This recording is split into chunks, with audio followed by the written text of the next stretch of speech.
যে যখন আমরা 13 তারিখ 12 তারিখ বিভিন্ন পেপার পত্রিকা পাচ্ছিলাম এবং সেখানে আসছিল যে মুক্তিযোদ্ধার সন্তান ব্যানারে আওয়ামী লীগের কিছু নেতাদের সন্তানেরা তারা শাহবাগে অবস্থান করছে এবং তারা এই বৈষম্য বিরোধী ছাত্র আন্দোলনে যারা অংশগ্রহণ করছে তাদের বিরুদ্ধে অবস্থান নিয়েছে নানাভাবে ব্র্যান্ডিং করার চেষ্টা করছে।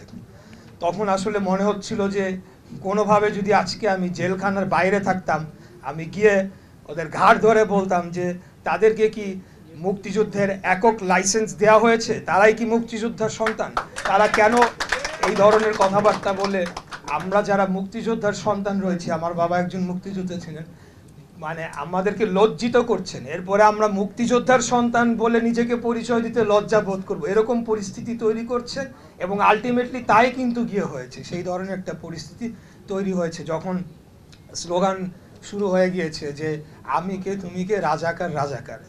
তো আমি এটাই বলতে চাই যে বিগত দিনের আওয়ামী ফ্যাসিবাদী সরকার এবং এই শেখ পরিবার তারা যেভাবে বাংলাদেশকে নিজের রাজত্ব নিজের জমিদারি হিসেবে তৈরি করেছিল, সেটারই কিন্তু একটা আউটবার্স্ট আমরা 15 বছর 16 বছর এবং আলটিমেটলি এই বৈষম্য বিরোধী আন্দোলনের মাধ্যমে আমরা দেখলাম যে জুলাই আগস্ট মাসে সেটা প্রতিফলিত হয়েছে। এই যে বৈষম্যটা করা হয়েছে, মানে Awami League versus rest of the country, এইভাবেই বৈষম্যটা তো তৈরি হয়। মানে আওয়ামী লীগ ছাত্রলীগ বা শেখ পরিবার হলে 7 খুন মাফ, যা ইচ্ছা তাই আমরা করতে পারবো এবং আমাদের সকল লাইসেন্স রয়েছে, আমাদের ক্ষেত্রে কোনো আইনের প্রয়োগ হবে না। আর বাকিরা হলো আমাদের দাস প্রজা, মানে আমরা রাস্তাঘাটে চলাফেরা করতে নিঃশ্বাস নিতে মনে হয় দমবদ্ধ একটা পরিস্থিতি যে আমরা আওয়ামী লীগ করি না, এখানে ছাত্রলীগ, ওইখানে যুবলীগ, এরা এখানে অবস্থান করছে, এরা বিভিন্ন স্কুল কলেজ মাদ্রাসা বিভিন্ন প্রতিষ্ঠান দখল করে একটা রাজত্ব করে বসে নিয়েছে। তো সেটা আমরা কোনোভাবেই, আমি বিশ্বাস যে আমরা মেনে নিতে পারি না, আমরা কোনোদিন মেনে নেব না। Free citizen of a free country.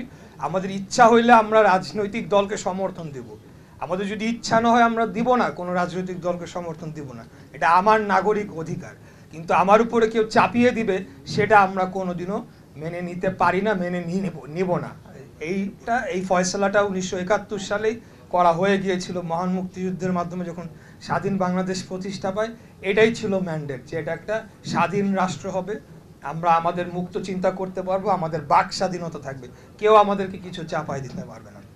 এবং আগামী দিনে আমরা যখন নির্বাচনের কথা বলি, এই একটা ভুল পারসেপশন আমার মনে হয় ইয়াং জেনারেশনের সাথে আমাদের মেইন স্ট্রিম পলিটিক্যাল পার্টির তৈরি হচ্ছে।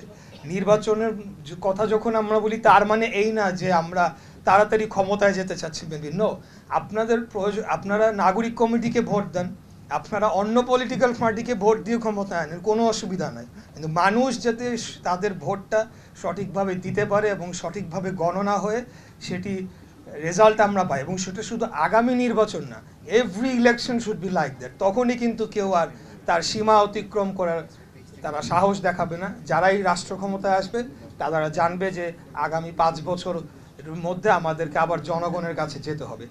এইটা যখন আমরা নিশ্চিত করতে পারবো স্থায়ীভাবে, পার্মানেন্টভাবে, আমার মনে হয় এরপরে যত ধরনের সমস্যা রয়েছে সেটা আস্তে আস্তে অবশ্যই সমাধান হবে। কারণ কোনো ফ্যাসিবাদ কিন্তু কোনো সংবিধান দিয়ে লিখে কোনো আইন করে আপনি বন্ধ করতে পারবেন না। ডেমোক্রেসি ইটস এ প্র্যাকটিস, তো চর্চার বিষয়। আমাদের সংবিধানে কোথাও লেখা ছিল না যে গুম খুন হত্যাকাণ্ড করতে পারবে, কিন্তু খুনি হাসিনা এবং তার দোসররা এবং এই শেখ পরিবার তারা কিন্তু সকল ধরনের অত্যাচার আমাদের উপর চাপিয়েছে, সকল কিছু আইন ভঙ্গ করে। অতএব আমার মনে হয় যে আগামী দিনে আমরা ডেমোক্রেসিটাকে প্র্যাকটিস করব এবং যারাই ফ্যাসিবাদী মনোভাব পোষণ করবে তাদের বিরুদ্ধে আমরা এটাকে শুরুতেই রুখে দিব, যাতে আর কোনো দিন এই ধরনের শক্তি মাথাচাড়া না দিতে পারে। এবং সেটার জন্য আমরা প্রস্তুত রয়েছি। প্রয়োজনে আগামী দিনে আবারও আন্দোলন সংগ্রামের আমি আশা রাখি আর প্রয়োজন হবে না। আমরা সেই বাংলাদেশ চাই না, আমরা চাই বাংলাদেশ একটা উন্নয়নশীল রাষ্ট্রে পরিণত হবে। পুরানো দিয়ে নতুন নিতে আজই চলে আসুন আপনার নিকটস্থ ওয়ালটন শোরুমে।